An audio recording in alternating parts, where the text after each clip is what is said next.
বন্ধুসকল, এসপ্তাহত নিজকে সলনি কৰিবলৈ 7টা গোপন কথা। প্ৰথমটো হৈছে প্ৰতিদিনে 10 মিনিট অকলে বহি থাকিব, মোবাইল নোহোৱাকৈ, কোলাহল নোহোৱাকৈ। এই মৌনতাই আপোনাক নিজৰ লগত সংযোগ কৰে।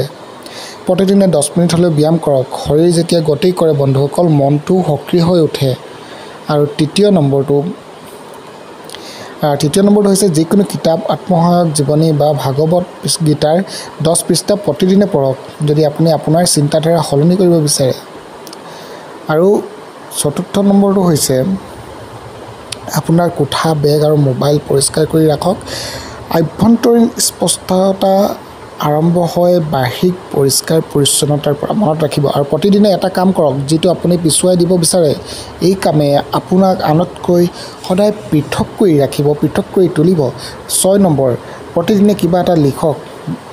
জাৰ্নেল, কৃতজ্ঞতা বা কেৱল হৃদয়ৰ পৰাই লিখাই স্পষ্টতা আনে।